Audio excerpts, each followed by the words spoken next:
Të nderuar miq, mirë se erdhët, takohemi me të pashoq si çdo të mërkur. Edhe sot do të ndalemi si gjithmonë tek aktualiteti, por më shumë se sa kaq kur kemi atë të ftuar, fokusohemi më shumë tek gjeopolitika. E kam fjalën për Ilir Kullën, ekspert i sigurisë. Mirë se erdhët. Përshëndetje. Tani, sigurisht që këtu do të fokusohet biseda, e do të nisim me këtë, në fund pastaj kam rezervuar 2 pyetje për te kësaj. E nisim nga vendi në këtë linjë, një gafe ministrit jashtëm Ferit Hoxha lidhur me marrëveshjen për emigrantët Shqipëri-Itali, ka sjellë sot reagimin e kryeministres Giorgia Meloni, më herët edhe atë të kryeministrit Edi Rama. Kjo ishte thjesht një pakujdesi e ministrit jashtëm, apo ka diçka më shumë në këtë, ndoshta doli një e vërtet që nuk thuhet? E para një, për mendimin tim duhet parë në kontekst. Konteksti që ai ka dhënë është një intervistë në cilën ai citon, sepse Feriti është një nga diplomatët më të vjetër të Shqipërisë, ai citon tamam marrëveshjen që është, e cila është 5 vjeçare. Po. Dhe sigurisht që kur mbaroj marrëveshja 5 vjeçare do ketë nevojë për një vendimarrje politike. Dhe ndoshta s'do jetë Giorgia Meloni atëherë kryeministri. Ëh? Dhe ndoshta s'do jetë vetë Ferit Hoxha ministër. Koha ka treguar për shembull Rama është një njerëz që ka ndrru shumë ministra të jashtëm. Pra, ai e ka cituar në kontekst që marrëveshja e 5 vjeçarit deri atëherë ne ndoshta kemi hyrë në BE dhe vendoset në një kuadër tjetër ç'a bëhet. Pra ai ka folur për një gjë në kontekst. Pra unë nuk mendoj që ka qenë një dëshirë e Feritit për të thënë që kjo marrëveshje s'do bëhet. Sigurisht që marrëveshje do të thotë që të merren vesh 2 palët. Nëse do të jetë në pushtet Giorgia Meloni, ajo me siguri do kërkoj zgjatjen e marrëveshjes nga Rama. Po nëse Giorgia Meloni do jetë në pushtet, do jetë dikush tjetër në Itali, ata që janë sot në opozitë në Itali, të gjithë bashkë, nga Schlein deri tek Renzi e tjerë, të gjithë janë shprehur kundër kësaj qendre që është ndërtuar në Gjadër dhe që qeverisë italiane ka kushtuar rreth 1 miliard. Kështu që gjëja duhet parë në kontekst, nuk është se Feriti ka dashur që ne do t'i përzëmë s'do ashtu. Feriti i është mbajtur në intervistë duke shpjeguar marrëveshjes. Marrëveshja është 5 vjeçare dhe kjo dihet. Pastaj a do ketë rinovim të marrëveshjes apo jo, nuk mendoj që i takon nivelit Feritit, se është më lart vendimarrja politike. Shkon direkt tek kryeministri apo tek 2 kryeministrat. Gjithmonë, nëse pas një viti, Giorgia Meloni do rikonfirmohet kryeministri, që është shumë e vështirë në kushtet e sotshme. Okej. Mirë, ndalemi te kryelajmi i këtyre ditëve, por padyshim do të jetë i tillë edhe për ditët që na shoqërojnë në vazhdim dhe që e gjithë bota në një farë mënyrë i ka syt aty tek efektet që do të prodhoj në këtë moment që jemi referuar dhe zhvillimeve me Iranin. E kam fjalën për vizitën e presidentit amerikan Donald Trump në Kinë dhe takimin me Xi Jinping. Nis nesër vizita e tij në Pekin. Çfarë mendon se do të prodhoj? Nuk mendoj se do prodhoj shumë gjëra. Për vetë kontekstin dhe hapësirën që kjo gjë bëhet, por synimi kryesor i vizitës së presidentit Trump në Kinë ngelet marrëveshja e tregtisë me Kinën. Jo rastisht ai e ka avionin të mbushur me disa nga kokat më të mëdha të kapitalizmit amerikan. Pse është kaq e rëndësishme? Shumë e thjeshtë. Borxhi publik i SBA-s në gjithë këto vite është mbajtur nga Kina. Pra rezervat më të mëdha të dollarit fizikisht janë në bankat kineze.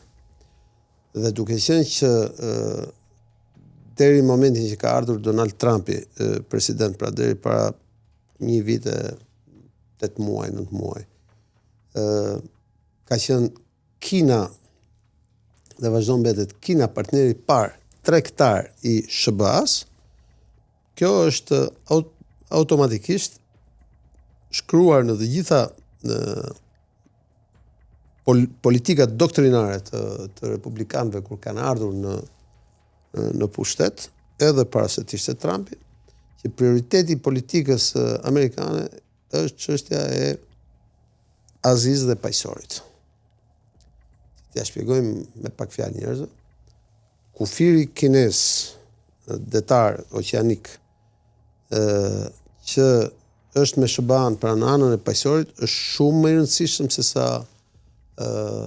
kufiri që ka SBA-ja me këtë pjesë të Atlantikut, pra që është BE. E aq më tepër që për shkak të vendimarrjes shumë më përpara pra të kohës Clintonit për fillimin e deindustrializimit të perëndimit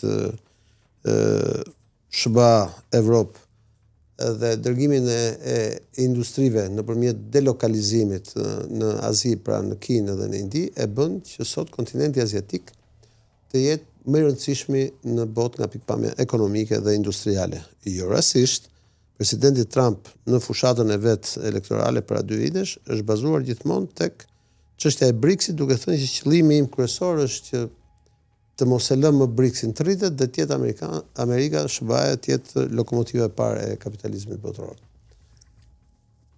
E parë në këtë kontekst dhe e parë edhe në faktin që gjithë viti i parë i presidencës të Trump ka qenë i bazuar tek lufta tregtare, nëpërmjet taksave të vëna, gjuhësja i ka përdorur, vendimarrjes e tjerë,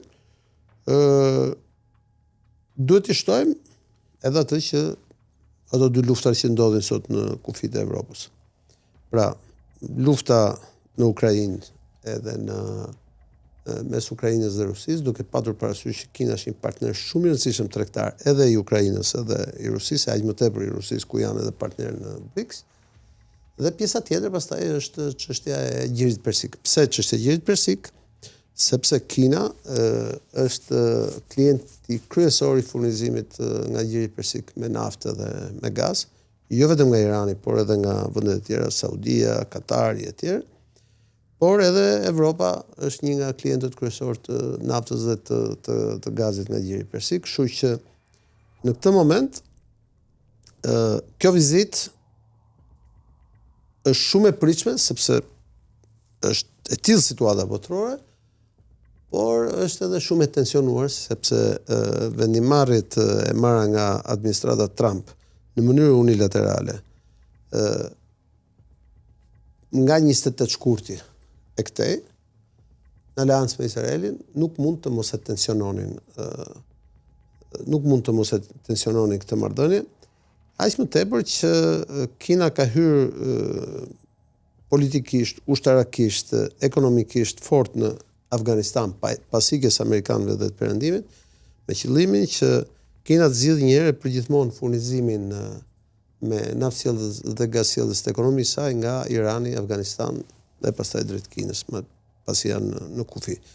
Kështu që ka shumë mish në tavolinë për të pjekur, por kryesorja është që Donald Trumpi ka ardhur në pushtet me një premtim që do ta rikthejë Amerikën në ekonominë e parë të botës. Dhe kuptohet që kundërshtari numër 1 është Kina dhe Xi Jinpingu është një njeri i qartë, i fortë politikisht dhe po luan dhe ai në skakierën e madhe, e cila fillon nga paqësori, në kuptojmë këtu Tajvani, Korea Veriut, Rusia e tjerë, e deri në pjesën tjetër të botës. Dhe mos harrojmë që arsyeja pse u rrëzua Maduro në Venezuelë të u arrestua, kishte të bënte me faktin se SBA-ja donte ta merrte naftën e Venezuelës, siç e mori dhe t'ia shiste SBA-ja Kinës naftën e Venezuelës dhe jo Venezuela ta kishte si shitje direkte të drejt për drejt. Pra ky takim bëhet me një tension shumë të madh sepse ne jemi në luftën më të madhe tregtare botërore që ka ndodhur ndonjëherë. Shumë ekspert, analistë të gjeopolitikës e shohin këtë vizitë dhe lidhin madje edhe direkt me fatin e luftës me Iranin. Mund të prodhojë diçka konkrete, direkte të lidhur me këtë në afat shkurtër kjo vizitë, mendoni ju? Nuk mund ta shmangin.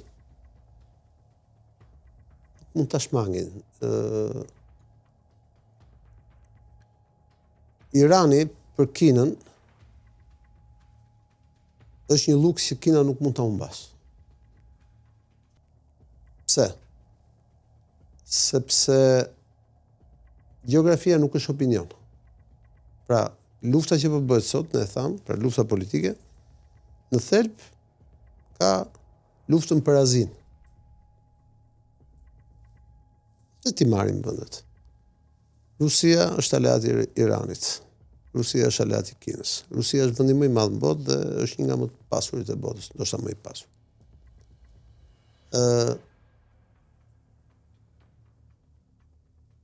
Pakistani është aleat i Kinës. Është dhe aleat i Amerikës. Azerbajxhani ekonomikisht është aleat i Kinës, është aleat i Turqisë, është dhe aleat i Amerikës. Është dhe fqinjë kryesor i Iranit sot. Të gjitha stanet e tjera që janë aty, janë gjitha aleat e Kinës. India nuk është aleat e Kinës, po në BRICS janë bashkë. Pra nëse është si një puzzle, pra si një fush shahu, ti kupton që palët po luajnë shah dhe po hedhin dhe letrat që kanë në dorë, pra po luajnë dhe një lloj pokeri përveç shahut.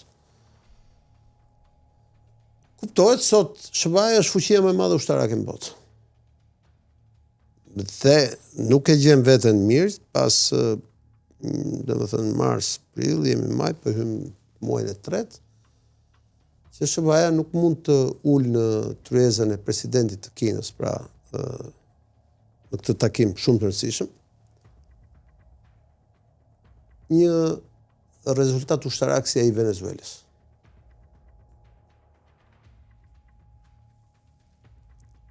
E kemi thënë këtu që kjo luftë nëse do zgjasë më shumë se 40 ditë, rrezikonte të bëjë luftë botërore. Pra, o do ketë një marrëveshje të madhe si ajo e Reykjavikut në 86-ën mes Gorbachevit edhe Reaganit atëherë.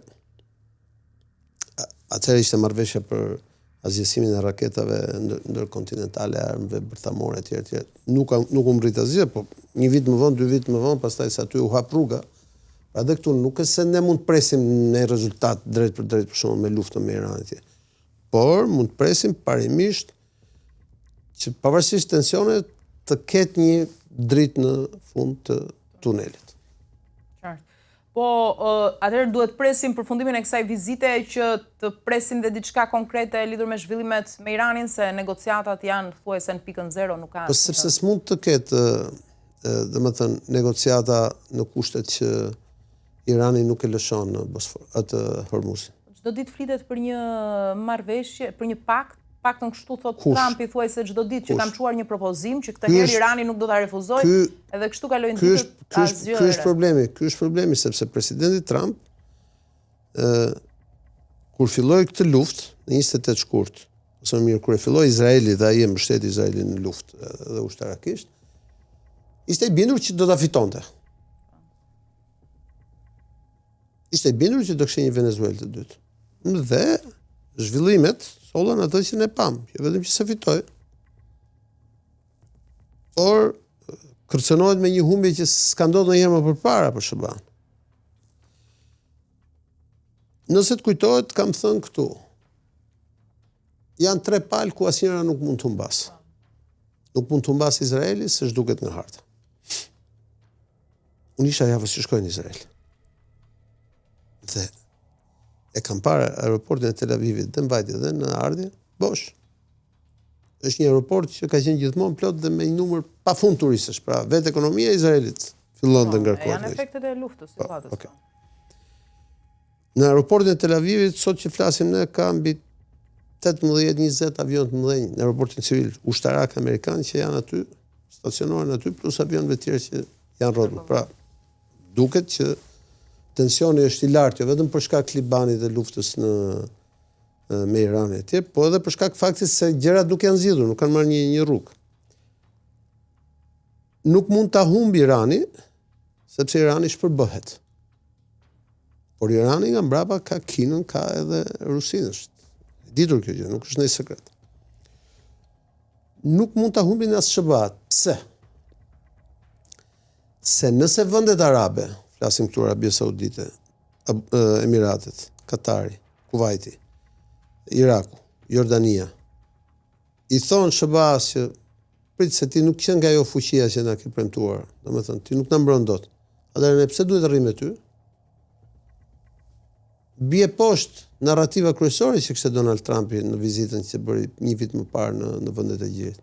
Pra që vendet e gjirit do të jenë investitorët kryesorë në ekonominë amerikane dhe atë borxhin e jashtëm që nuk blen më Kina do ta blen këta.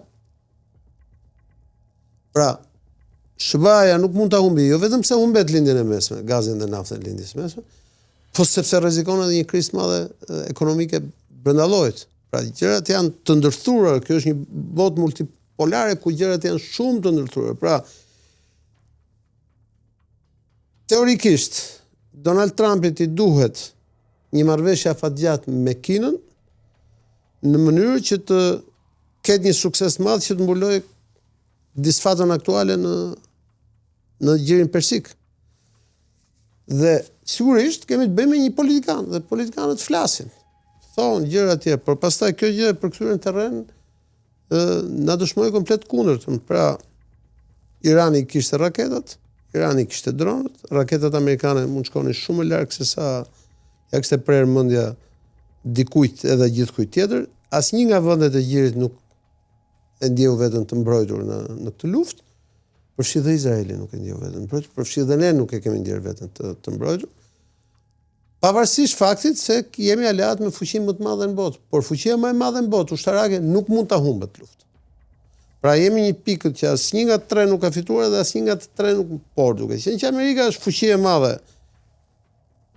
Fuqia më e madhe ushtarake në botë, dhe që është një vend që është kontinent gati, domethënë, ka mundësinë që nëpërmjet një marrëveshje të mirë me Kinën të kompensojë edhe një fitore diplomatike dhe ekonomike në raport me Iranin. Tani, kalojmë në një çështje tjetër që po diskutohet shumë këtë ditë. Britania e Madhe rrezikon rrëzimin e qeverisë. Duket se laboristët kanë shpërthyer pozicioni si kryeministri Keir Starmer rrezikohet edhe pse ky fundit e mohon, ka nisur dorëheqjet, po flitet për kandidat mundshëm që mund t'i zënë vendin, një ndërto ministri i shëndetësisë, një zëvendës kryeministri që ka qenë mandatin e kaluar në mos gaboj. A jemi përpara këtij momentumi ku Starmer do të rrëzohet dhe do të kemi sërish ndryshim qeverie në Britani? Shiko, Britania e Madhe ka qenë suportuesi kryesor i luftës së Ukrainës ndaj Rusisë, që nga 2014. Dhe para 4 vitesh kur filloi lufta, ka qenë ish kryeministri Johnson që ndaloi marrëveshjen në Stamboll mes Ukrainës dhe Rusisë. Është e ditur kjo gjë. Britania e Madhe ka qenë dhe mbetet vendi më agresiv anti-Rusi në luftën Ukrainë-Rusi. Dhe kjo solli shkatrimin politik të djathës në atë kohë dhe për të njëjtën linjë, sepse është si pasojë e efekteve ekonomike, tash u shtua dhe gjiri persik, për të njëjtën linjë po sjell dhe shkatrimin e laboristëve, shkatrimi ekonomik nga brenda.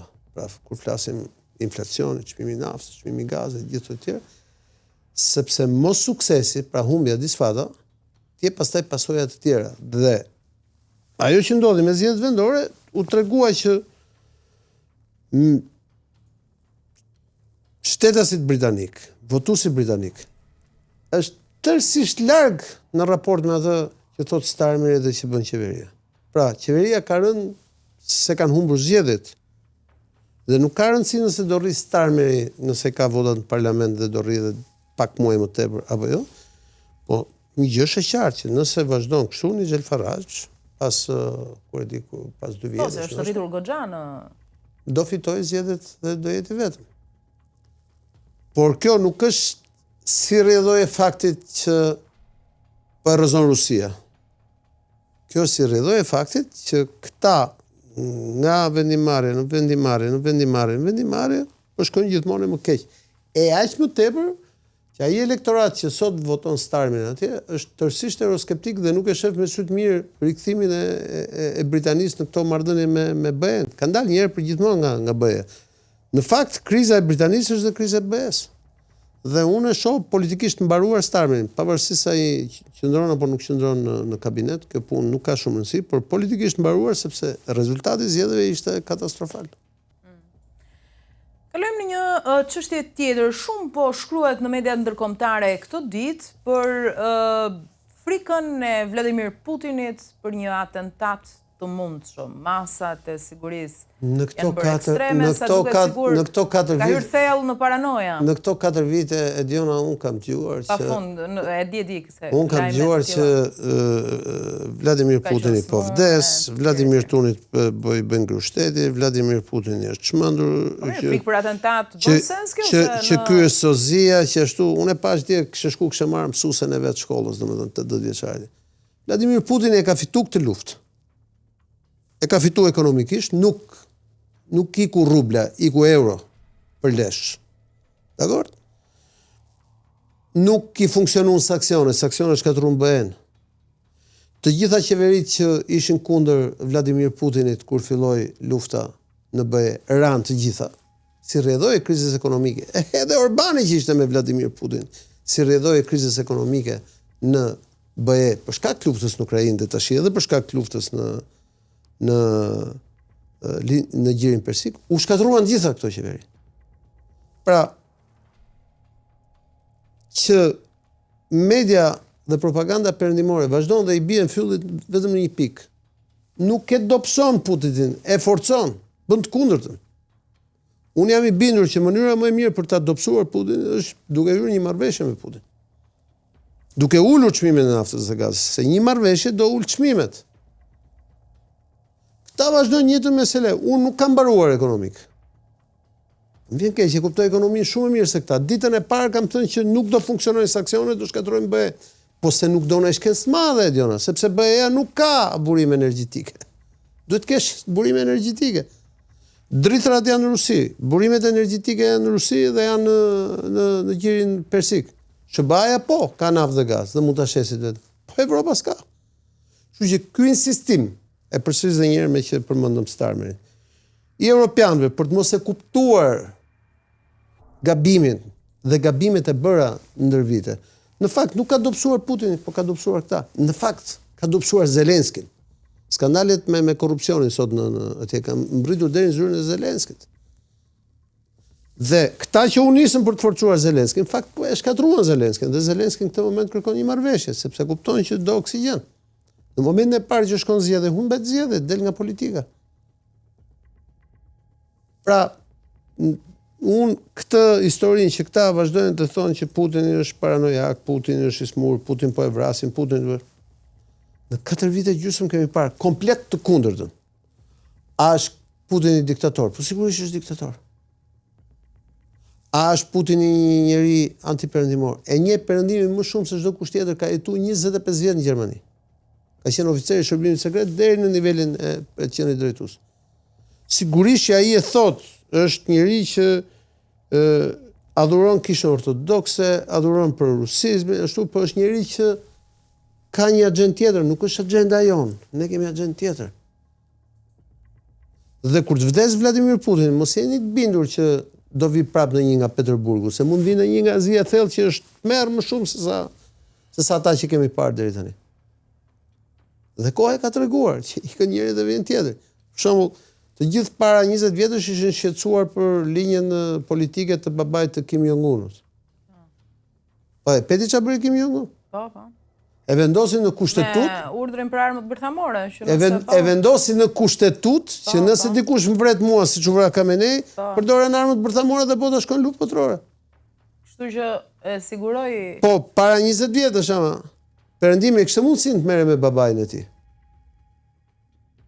Jo, po djali ka perëndim, jo vajza e tij, dhe ja ku jemi. Pra unë mendoj që mungesa totale e leadershipit sot, sidomos në Evropë. Dhe këto lëret e vogla me luftë mediatike, jo ky është i smur, jo ky është ashtu, jo ky është, jo vetëm që nuk dhanë efektet që pritin, po dhanë kundër efekte. Dhe këtu jemi. Mjafton të dalësh rrugët e Tiranës, pavarësisht bordit që thotë ky, e ke parë sa është nafta. Çdo pikë karburanti, nafta që vjen nga jashtë, pra ajo nafta e mirë për makinat, është 2.3, 2.350, 2.4. Dhe nuk flet kush, po 2.4 lekë do të thotë 2 euro gjysmë. Pse si rrjedhoi kësaj krize? Po kështu është ushqimi, drita, gjithë produktet e shportës. Dhe u mësuam tani, se është 4 vjetë e gjysë është kështu. Kriza tash kjo në gjirin persik e shtoi akoma më te. Në fakt, kush ka dalë më i dobësuar këtu? Ka qenë Putini dhe Rusia apo në tjerët? Dhe jemi në kushtet që propaganda prodhon, për shembull ju pamfleti e keni vuajtur gjithmonë këtë gjë, sepse keni qenë gjithmonë keni thënë të kundërtën atyre gjëra që thot propaganda zyrtare dhe keni qenë gjithmonë kështu të paragjykuar, të sulmuar etj. Po në fakt nuk jeni ju propaganda janë ata të tjerët, ata që flasin në unison. Dhe kështu funksionon edhe me BE. Unë pres që dikush të më thot pse ka humbur Vladimir Putin, se deri tash mua më rezulton që ka marrë 1/3 e territorit të Ukrainës, ka fituar para nga nafta, nga gazi, nga dritrat, që si ka fituar gjithë jetën e vet me çmimet e larta, dhe që kur filloi lufta para 3 muajsh në 28 shkurt në gjirin persik, vazhdon dhe edhe sot që flasim ne, shkoi prapë fuqia mbi 110. Do themi që, okay, Putini është armik dhe do japim çdo lajm keq për armikun. Dakor, në rrim linjës propagandës, nuk kam asnjë problem. Por e vërteta është pak më ndryshe.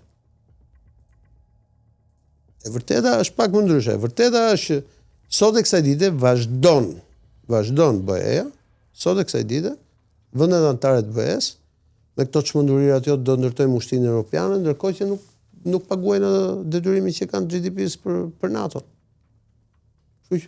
Unë se shoh pra këtë Vladimir Putin që ka Afrikë, e pash në parad, ishte aty, me mësuesen, e shoh gjithmonë aktiv, fizikisht më në formë se gjithë të tjerët.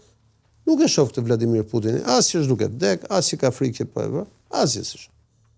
Mendoj që jemi në luftën e fake news-eve që bëhet në mënyrë perfekte në kohën e inteligjencës artificiale. Okay. Sikundër, njëta gjëra kam dëgjuar unë, është vrarë Netanyahu, ky është Netanyahu, ky është sozia e Netanyahu. Atje isha në Tel Aviv, Netanyahu ishte në restorant pa atë drejt. Sigurisht ka rojtë e vetë. Atë kujtohet që thonin sozia, kupton? Po. E njëta gjë për Trumpin, jo ka vullën këtu, jo është duke vdek. Trumpi vazhdon. Ndërkohë, kur kishim një president amerikan smur i shkreti, sa i trajtoi me ilaçe të forta për kemioterapi, që i shkreti jepte dorën murit, me që ishte i krau të propagandës, dhe thonin kjo është gjithçka normale. Mendoj që jetojmë në një kohë shumë interesante nga ky botë kuptim. Okej. Meqense po i vim rreth qark globit me këtë analizë, ndalemi në një pikë tjetër. Greqia duket se është në një moment shumë të mirë e të fortë, sikur më parë ndoshta në marrëdhëniet me Shtetet e Bashkuara të Amerikës, nisur nga zhvillimet, lëvizjet e fundit, qoftë në kontekstin ekonomik, përmes marrëveshjeve të rëndësishme me Amerikën etj. Jemi realisht në këtë partneritet kaq të fortë dhe duket se Trump e ka veçuar Greqinë si një aleate. Sigurisht Greqia është një aleat i posaçëm, i veçantë. Pozita gjeografike e Greqisë është shumë interesante, pra ka gjithë me Zeun Jugor që është një nga zonat më të pasura me naftë dhe me gaz në ndet. Është aleat i Izraelit. Kanë një projekt të përbashkët që naftësjellsi dhe gazsjellsi që vjen nga gjiri persik të mos kalojnë në Turqi, po të kalojë në për Jordani, Izrael e pastaj në Greqi. Dhe kuptohet që Greqia dhe SBA kanë patur marrëdhënie historikisht të forta, që në vitet që nga pas luftës së dytë botërore, dhe tani interesat kanë ardhur në atë pikë që Greqia ndihet më e favorizuar se të tjerët, pikërisht për faktin se ka një qeverisje të qendrës djathtë, ka një qeverisje që është e fokusuar tek biznesi dhe tek ekonomia, por ka dhe prioritetet e kontrollit të naftës dhe të gazit në gjithë Mezeun Jugor. Shiko, do t'jap një panoram nga 2010 e sot, pra 16 vjet, të gjitha vendet që rrethojnë këtë rajon pra Mezeun Jugor janë destabilizuar në një formë ose një tjetër. Tunizia e para, Libia e dyta, Egjipti i treti, Izraeli 4, Libani 5, Siria 6, Turqia 7, Kipro, që u destabilizu ekonomikisht dhe humbën gjithë lekët nëpër banka, e 8,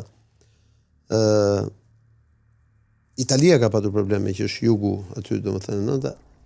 E deri sa vjen tek ne, pra gjithë këto vendet e pellgut me zëut jugor, pavarësisht se ato kanë sisteme politike të ndryshme, ideologji të ndryshme, natyra e tyre njerëzore, pra ndryshme, interesa ndryshme, por ato janë bashkuar gjithë në një gjë. Janë destabilizuar gjitha në hargun kohor të 16 viteve. Pse? Sepse pikërisht në kufijtë e tyre detar, që ata i ndajnë me njëri tjetrin, ne jemi një pjesë shumë e vogël në fund në këtë histori, ndodhen dhe rezervat më të mëdha të naftës dhe të gazit dhe janë parashikuar rrugë kalimet e sigurisë energjetike për kontinentin tonë. Prandaj Greqia me këtë pozicion gjeografik që ka dhe me këto interesa që ka është shumë e rëndësishme për SBA. Okej. Shkojmë pak në Kosovë. 7 qershori, zgjedhje të reja, të parakohshme, të disatat në pak kohë pas dështimit politik dhe institucional atje për zgjedhjen e kreut të shtetit. Kemi një rikonfigurim të skenës politike. Rikthehet Vjosa Osmani, pjesë e LDK-s, kandidate për presidente, Abdi Xhiku për kryeministër, në emër të LDK-s etj. Si e parashikon këtë betejë të re, sepse këtë herë Albin Kurti nuk është vetëm, por ka përballë një person të shtuar të fortë deri diku si Vjosa Osmani. S'është e fortë. Po s'është e fortë. Ja do ta shohim. Ka një background, ka një kontekst. Ajo s'ka asnjë background, backgroundi i saj është që ajo ka qenë sekretare e Fatmir Sediut. Fatmir Sediu ish president dhe ish lider pas Rrugovës. E mori, mbajti, e rriti dhe e forcoi. Dhe në një moment caktuar, kur bën ato zgjedhjet para 6-7 vitesh, ajo krijoi këtë aleancën, le të themi, rinore me Albin Kurtin, kryesisht kundër PDK-s në kohë, edhe partisë vet, LDK-s, dhe erdhi në pushtet do bë presidente. Çështja është që Andreotti ka pas thënë që pushteti konsumon atë që nuk e ka. Nëse 3 partitë kryesore, për shkak ligjit zgjedhor që ka Kosova, se është shumë i rëndësishëm ligji zgjedhor i Kosovës për ta kuptuar. Nëse partitë kryesore në Kosovë, LDK, PDK dhe AK, do bënin një listë vetme, do ishte më të fortë. Atëherë ato do kishin mundësi që ta rrëzonin zotin Kurti. Jo, ato kanë dalë të vetme në këtë. Atëherë zoti Kurti, siç ka shkatëruar në gjitha zgjedhjet, ka për të shkatëruar në këto zgjedhje. Pse? Sepse në mënyrë shumë naive, ata ra në kurthin e Kurtit. Që ishte? Që të shkonin sërish në zgjedhjet parakohshme.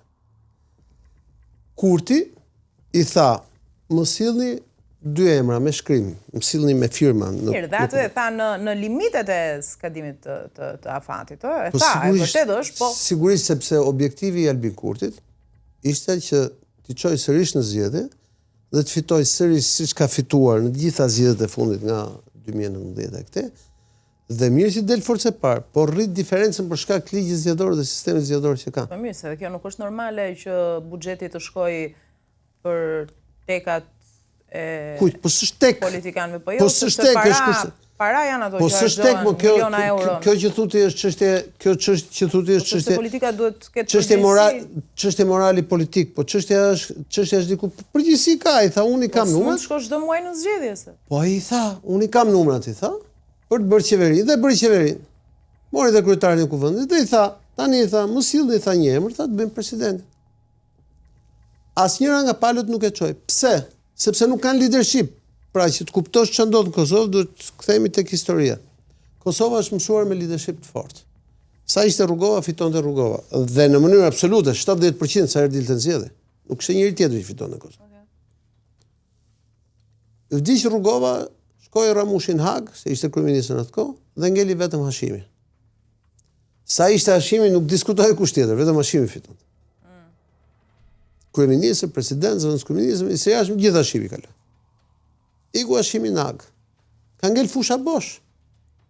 Pra që të humb Kurti, këto palët duhet të ndryshojnë o rregullat e lojës, o formulën si të përballen, ose duhet krijojnë figurën anti-Kurti. Po tani kur ata nuk merren vesh me njëri tjetrin as brenda partive tyre të vogla, për shembull, pam këtë që PDK-ja nuk e pranoi Fatmir Limaj. Fatmir Limaj merr mjaftueshëm vota sa për të dëmtuar njërin palë. Dhe ndërkohë Fatmir Limaj mund ta bënte qeverinë me Kurti, jo kësaj radhe, por radhës që shkoi. Në miniaturë ka shifrat tek partia vet Limaj. Nuk është pra kështu, sepse në ligjin zgjedhor nuk është kështu. Proporcional me listat hapura, me prag, ai që nuk kalon pragun, ato vota i shkojnë atij të parit. Prandaj fiton Albini, ka rregullat e lojës dhe ka leadershipin. Dakor, domethënë ti po e zeron peshën e Vjosa Osmanit. Fare. E ka fushën zero Albin Kurti. Sepse ka pasur një mandat presidencial I vetmi njeri që mund ta rrëzoj. Dinamik po themi. Po le ta ketë dinamik. Sidomos në raport me administratën amerikane. Do votat, ti lëm këtë histori. Do votat. Çështja është që atje me atë sistem zgjedhor që kanë ata, vetëm një listë e përbashkët e tre partive të mëdha e rrëzon atë. T'jap një referencë. Në vitin 1997, kur u bën zgjedhjet e parakohshme në atë kohë, Fatosnano mund të fitonte zgjedhjet kollaj fare vetëm. Berisha ishte shkatërru, PD ishte shkatërru, kriza firmave piramidale, Shqipëria ishte djegë etj. E megjithatë, Fatosnano bëri trenin më të gjerë të mundshëm në atë kohë. I futi nga Kurt Kola që ishte djathtë, e deri te ish komunistët, Skënder Gjinushi e gjithë to, dhe bëri një koalicion shumë gjerë, futi gjithë një listë, duke dhënë nga vetja vet. I dha ministrinë e brendshme Neritan Cekës, i dha ministrinë e jashtme Pascal Milos, i dha parlamentin Skënder Gjinushit, i dha gjithë, më pak i dha Partisë Socialiste. Pse? Sepse donte të blindonte dhe të garantonte një herë për gjithmonë ndryshimin që erdhi në 97. Tani në Kosovë, nëse prioriteti është ndryshimi, nuk zgjidhet me lojra të vogla. Këta janë duke dhënë Albinit një, këtu dhe jemi, se zgjedhjet do jenë shumë shpejt. Konfirmohet me të njëjtat shifra Albini thua. Kam frikë se konfirmohet me më shumë. Me më shumë? Kam frikë se konfirmohet me më shumë, se gjithë ata që nuk do kalojnë pragun, i shkojnë forcës parë. Dhe kjo është drama. Se prandaj them unë që i vetmi njeri sot që mund ta rrëzojë Albin Kurtin është nëse do dilte Hashim Thaçi nga brenda dhe do të krijonte edhe një herë një trend të gjerë. Me shumë vagona, që ato votat mos shkojnë më forcës parë. Se kështu e kanë ligjin zgjedhor. Ligji zgjedhor në Kosovë jep një avantazh forcës parë që s'ja jep në vendet tjera. Kështu që nuk del dot LDK forcë parë që të ketë ajo këtë avantazh. Sa do të mirë dali LDK-ja. Unë e dyshoj se do dali mirë, po do ta shohim. Por sa do mirë të dali, ai do marrë ato që ka, do marrë edhe më shumë për shkak të kësaj formule. Dhe unë mendoj që janë treguar pak inteligjent ata që ishin në këtë lojë në Kosovë. Ata duhet të çonin me shkrim 2 kandidatura, LDK-ja mund të çonte edhe Vjosa Osmani, s'ka problem. PDK-ja duhet të çonte një nga ish UÇK-ja dhe t'ja çonte në kuvend aty. Këta Pra ta linte topin në fushën e Kurtit, po. Po sigurisht, edhe Kurti ja la këtyre fushën dhe tani bën viktimën, thotë këta i donin zgjedhjet, hajde ikim zgjedhjet. Domethënë, në popull ti thua që nuk reflektohet lobja, nuk dia e peti. Populli nuk i bën këto llogari që nuk dia e pe koalicionin e Po, i kam parë unë. Koalicionin e Kurtit. Po, e pash. Kurti i dha vende, pavarësisht se ka votat vetë, po, ai është më i madhi faktikisht i vetvendosjes, koalicioni më i madh. Është sistemi i tillë. Është sistemi elektoral i tillë. Sistemi elektoral i tillë dhe ai është i vetmi lider. Bedriu nuk është lider, se liderët janë ata që janë atje. Këta janë 2 lidera, cilët ata tjerët që janë nga mbrapa partit, kryetarët e fortë e tjerë, këta s'duan me pa me sy brenda llojit e tjerë. Ngelet Ramushi, inshallah kalon pragun Ramushi që mos i shkojnë ato. PDK, LDK, AK do dalin të vetma i shoqë. Inshallah kalon pragun Ramushi që ato votet e Ramushit mos i shkojnë vetvendosje se do rritet më shumë. Se për 0.1% digjesh. Veton Surroj, kur mori lëvizjen ora në zgjedhjet e para që u bën Kosovë, bëri një super lëvizje, pati një super frymë atje. E megjithatë u doj me 4.9%, nuk e kaloi dot 5%. Dhe nuk u ngritën dot më kurrë pastaj. Pa gjetur një anti-Albin e kanë shumë të vështirë. Okay. Tani vim pak te këto hallet tona, them unë. Këto ditë kanë qenë të ngjeshura me gjyqe të figurave kryesore, janë komentuar episode qoftë si ai te gjyqi i Veliajt me aktorin Robert Drenika, situata me Ilir Metën, kemi një vendim të fortë të gjykatës së lartë lidhur me masat e sigurimit arrest me burg, pra për paraburgimin, po kjo ende nuk është reflektuar, po themi në praktik, me asnjë individ deri më tani nuk është se ka ndryshuar gjë.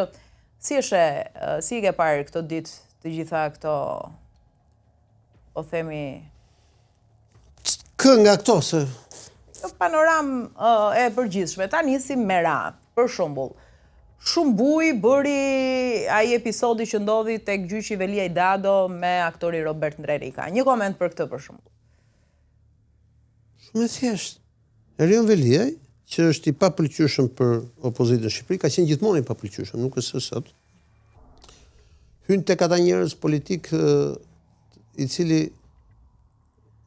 nuk e ka ruajtur ndonjëherë veten që të jetë i papëlqyeshëm për pjesën tjetër, nuk. Madje edhe me një lloj arrogancë në publik her pas here, domethënë kështu. Por është i pëlqyeshëm për një pjesë tjetër njerëzish. Si çdo njeri tjetër që jeton këtë vend, ka të mirat dhe të këqijat e veta. Sa njerëz i ka bërë mirë, sa njerëz i ka bërë pak më mirë, sa njerëz ndoshta i ka bërë keq. Dhe ai sot është në hallet e veta, madje ka një vit e kusur që është në hall, është në burg.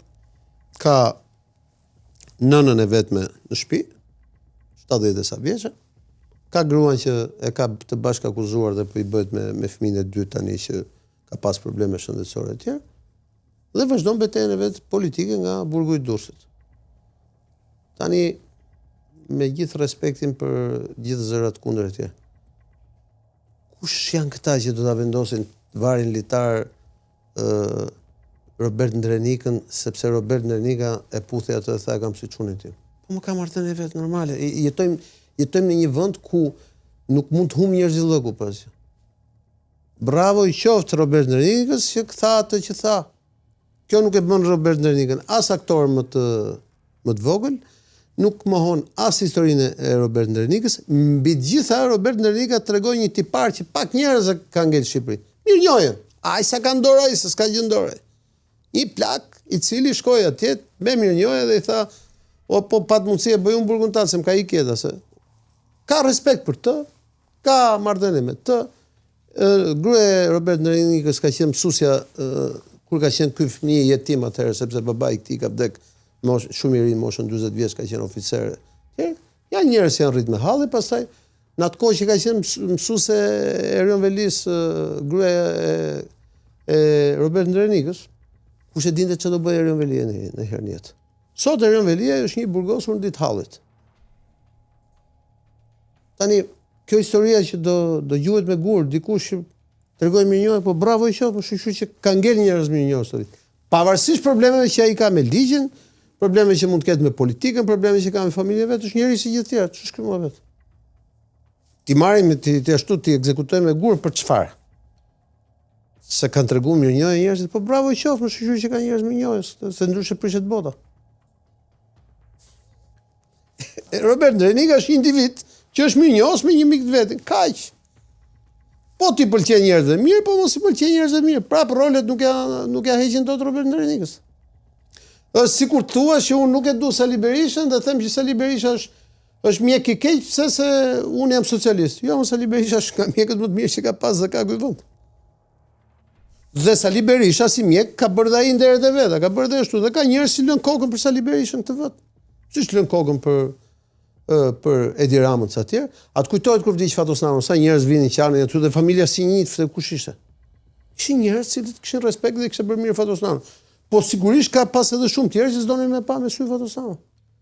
Kjo është shoqëria, kjo është demokracia e vërtet. Që njerëzit të thonë ato që kanë mendje. Kaq. Okay.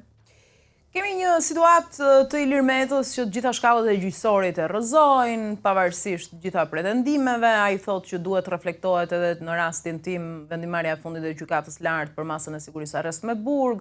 Nga ana tjetër, gjyqet e tij nuk po transmetojnë live, sigur se ai kërkon që të shohë edhe publiku i gjerë se ç'është realiteti me dosjen e tij, etj.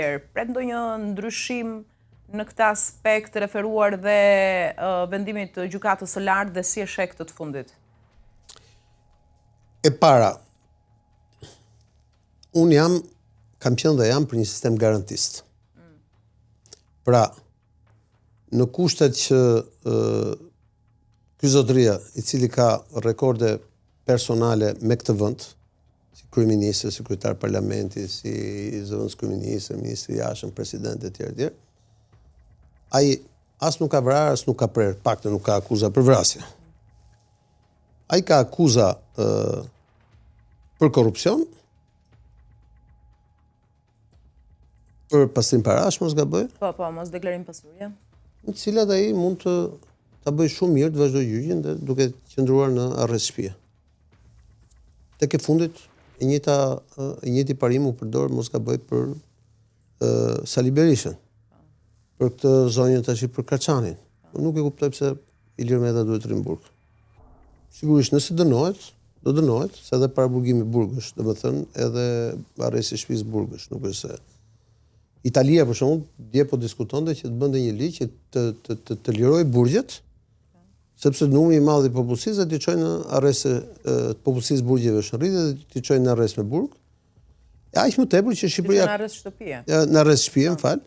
E aq më tepër që Shqipëria ka një problem real me të paraburgosur. Me popullimin burgjeve. Po sigurisht një problem shumë i madh. Dhe nuk është problem që ka të bëjë se këta një 10-20 veta janë që janë nga politika. Ka të bëjë me hallëxhit, me njerëzit që janë aty. Pra, në kushtet që Ilir Meta është duke u gjykuar, pra dosjes nuk e çatishtosh më, ai nuk është se çashtu, unë nuk mendoj që arresti shtëpiak për Ilir Metën duhet jetë një tabu. Përkundrazi. Mendoj që kjo rrit standardet pastaj. Dhe ul pretendimet për paragjykimin që ai ose avokatët e tij mund të bëjnë procesit.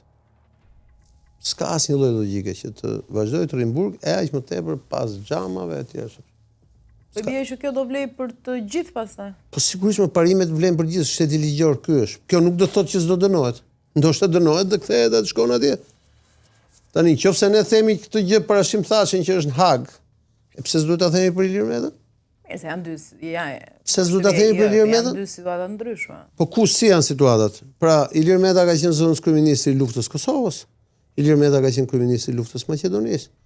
Ilir Meta është ai njeriu që Ilir Meta s'po akuzohet për luftën e Kosovës. Jo, po, m'fal. Parimisht se duhet ta ndajmë në vendin jetojmë në diktaturë apo në demokraci. Parimisht ky zotëria është dënuar apo është i padënuar? Nëse do shkosh ti marrësh sot certifikatin. I padënuar. Pra, prezumohet që është i padënuar. Prokuroria tha që ky njeri tentonte të prishte provat me deklaratat, me sulmet që i bënte etj. Dhe shkoi në gjykatë dhe kërkoi masën e arrestit derisa të mbyllet dhe çon gjykim. Tani ka dhe një vendim shumë të drejtë për mendimin tim gjykatës lartë që unifikon praktikat. Unë s'po të them që Ilir Meta është i pafajshëm. S'po të them që Ilir Meta nuk ka bërë gabim. Përkundër, se kam të shpesh gabimet politike sollën këtu. Por që të përdorësh paraburgimin si mjet për ta nxjerrë tjetrin përfundimisht nga politika, e politizon ti pastaj gjën. Sigurisht që për mua Ilir Meta bëri gabim të madh që nuk mori ofertën e Sali Berishës dhe t'ishte futur në parlament të listat e mbyllura. Për mua ka qenë një vetvrasje. Se do e shpëtonte kjo? Po sigurisht kjo do ta nxjerrte se me imunitetin e deputetëve. Po imuniteti dhe hiqet. Po ajo varet do e hiqnin ata apo ja. Po imuniteti u tregua parimi që u përdor për Belinda Ballukun, do të vlente edhe për zotin Meta nëse zoti Meta do ishte deputet. Po ai e zgjodhi vetë atë rrugët. Atë rrugë atë qendrese ka zgjedh vetë mënyrën se si do luftoj. Dhe mendoj që nuk prish asnjë problem që të gjitha proceset, unë i rri dhe gjoj pas shumë vitesh, pas 30 vjetësh, të gjitha proceset antimafia. I kemi i ken YouTube. Kërkoj dhe do t'i dëgjosh gjithë. Bëhet fjalë për terrorista, për njerëz të rrezikshëm etj. Ku? Se ne në BE do shkojmë. Nuk ka vend në BE që të mohojnë këtë drejta. E aq më tepër kur prokuroria thotë ne kemi mbyllë çështjen dhe e kemi çuar në gjykim. Pra nuk mendoj që persekutimi i askujt, qoftë ky qytetar i thjesht, qoftë ky një ish presidenti ose ish kryeminist do rrit standardet e Shqipërisë. Unë mendoj që i takon, është e drejta e tij minimale që ai të dëgjohet, procesi të dëgjohet, ta thot një njeri që mund të jetë dëshmitar në atë gjyq. Pra, nuk kam asnjë problem, mund të thrasen e shkoj të them çfarë di. Siç më kanë thirrë një herë për një deklaratë aty. Nuk shoh asgjë të keqe që jo ai gjyq, po të gjitha gjyqet. A ka mundësi edhe këto gjyqet për krim të organizuar ti shohim njerëzit çfarë janë, çfarë është. Pastaj nëse vendos gjykata ta dënoj apo jo, absolutisht, po standardet europiane i japin të drejtën që ai të ketë të njëjtat drejta që kanë të paraburgosurit e të tjerë, që të ketë mundësinë të ketë një proces të hapur mediatik, nuk shoh asgjë të keqe. Domethënë ti po thua se e gjitha kjo po bëhet për statistik standardi dhe Nuk e thash. Unë mendoj që Ilir Meta, Edi Rama, Sali Berisha, bashkë me gjithat të tjerët, Erion Velia, gjitha, u çmendën një moment caktuar para 10 vjetësh, unë kam qenë kundër para 10 vjetësh, i ke referencat publike, dhe bën këtë posaçëri sistem që është sot, të cilin po e vuajnë kurrizin e vet, se nuk menduan që kjo gjë do vlente edhe për qytetarët e tjerë. Pa prekshmëria në 25 vite i dha garancinë që kjo gjë s'do vitë ne. Tani i erdhi, po janë ata qytetarë. Sot Ilir Meta është një qytetar i lirë, nuk është as deputet, as president, as kryetar parlamenti, as kryeminist, as gjë. Dhe ka të njëjtat drejta që ka çdo qytetar i lirë atje. Për mua, Erion Velia s'ka pse të rimburg. Të vazhdoj gjykimin, po u dënua, le pastaj të vuaj. Po, kjo është se si e mendoj unë sistemin. Garantizëm quhet. Sistemet e drejta duhet të jenë sistema që garantojnë barazi. Sigurisht që akuzat ndaj tyre nuk janë akuzat lehta, dhe prandaj ata do kanë gjyqjet dhe do ecin përpara me gjyqjet. Po për mua, aq më tepër që unë e shoh që ai ka probleme shëndetje, ata duhet të garantojnë mbi gjitha. Kush ka probleme me shëndetin? Po Meta ti e ke parë. Plakur është probleme me shëndetin. Tani ai thot që jam më i fortë. Po ai mund të thotë çfarë do. Dobësimin e kam për shkak të 4 orëve stërvitje. Ai është në të drejtën e tij të thotë çfarë të duash aty brenda, sepse ai është duke bërë një luftë, është në drejtën e tij ai. Jo patjetër, po. Çfarë do bëjmë? Pse do publiku, se kthehemi prapë tek çështja Ndrenika. Pse do publiku, çfarë bëjmë? Ta varim tjetrin që të kënaqet ky milet. Jo më jo, s'është kështu. Ka të drejtat siç ka çdo njeri tjetër, drejtë i duhet dhënë drejta. Aq më tepër këtij njeriu që ka atë histori që ka me këtë shtet. O ka gjyqje, ka procese në Iran, tikot. Në Iran, në Siri. Ka gjyqje, më ka procese. Edhe në Shqipërinë e 2026-sh, çfarë po flas? Kjo nuk i heq drejtësisë, prokurorisë, asnjë mundësi të vazhdojë hetimin, të vazhdojë goditjet, të bëj hetime të tjera të shumë. Por duhet të ketë një limit edhe kjo gjë. Tash ta mbash tjetrin mbas xhamit, sikur të jetë një kafshë egër, është fyrje për njerëzillëkun. Ta akuzosh një burr të moshuar si puna e Robert Ndrenikës se shkon dhe është falendërues dhe mirënjohës me një mik të vetën, është fyrje për inteligjencën tonë. Për mua parimi kryesor është mirënjohja, është një do i vi dita dhe këtyre shkretëve që janë, këtyre prokurorëve, do i vi dita dhe këtyre që do i çoj dikush atje. Çfarë do bëjnë këta? Si do ndjen veten këta? A di ti që prindërit e Olsidados kanë qenë të internuar në Shijak? Se unë jam rritur në Shijak. Nëna e Olsidados është shoqe me nënën time. Siç ka qenë nëna e Sokol Oldashit, e internuar në Shijak. Pyete Kozet nëse ke gjallë. Çfarë do bëjmë? Ku jetojmë? Ai është një njeri si gjithë tjerët dhe ka drejtat e veta. Si pëlqen atyre mënyra si vishët ai, mënyra që ato ai, i duket kjo s'ka asnjë lloj rëndësie, se s'është çështje pëlqimi. Është çështje drejta. Dhe unë mendoj që e drejta i jep të drejtën që ai të mbrohet në gjitha format, të ketë transparencën, e mbi të gjitha, nëse nuk janë akuzat tepër të rënda, të shkojë dhe ta bëjë në arrest shtëpie ose në detyrim paraqitje siç e kanë ca të tjerë. Pra ti nuk mendon që do të reflektohet vendimarrja e gjykatës lartme, sa po shohim. Unë mendoj që vendimarrja e gjykatës. Spaku reagoi dhe tha nuk ka kushte për ta zbatuar. Spaku është absolutisht në drejtën e vet, sepse Spaku është organi i akuzës. Po. Është gjykata ajo që vendos. Nuk e vendos GKK-ja, tani do ta vendos gjykata e lartë, si praktik siç do ta vendosë për të tjerët. Po unë them, nëse të kujtohet, në 2013, në 2014, kur erdhën pushtetat në qeverinë që ishte edhe Meta, se këta i bën gjitha bashkë. Nuk lan fukara pa fut në burg për mure pa leje. Ka qenë një dramë mbaj mendur atëherë në Qerret, kam qenë ditë për drek në Kavaj, që një nën nga Durrësi po shkonte me makinë me 3 fëmijët e vet për taku burrin për ndërtim pa leje në burgun e Rogozhinës, për plase të vdesin aty gjithë vdesin fëmijët. To drama janë krijuar në këtë vend. Nuk ka standard evropian në këtë histori. Duhet ta themi të vërtetën. Prokuroria le të bëj punën e vet, s'ka njerëz pse të merret me atë punë. Dhe gjykata ka punën e vet. Por drejtat e njeriut janë drejtat e njeriut, se mbi këtë e kemi ndërtuar sistemin. Kështu siç e kemi, na pëlqen s'na pëlqen. A kanë akuza tjera apo s'ka? Vazhdojnë. Unë kam marrë shkollimin politik në jetën time, kam marrë me Fatostanon. I cili ishte njeri që bëri 4 vjet para burgim. Po. Dhe vuajti në raport me gjithë tjerët dhe unë gjithmonë i thoja, po ti si e falje Sali Berishën? Edhe më thoshte, edhe ti torollak si gjithë tjerët jesh.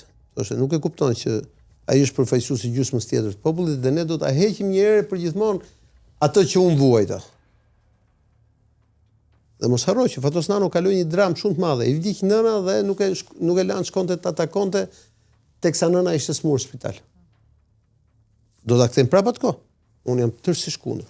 Kam qenë gjithmonë dhe do vazhdoj të jem kundër kësaj gjë. Ka të bëjë me drejtat dhe me parimet. Falenderoj shumë që të kisha në studio. Faleminderit juve. Faleminderit nderuar miq, pa shoqëri kthehet sërish.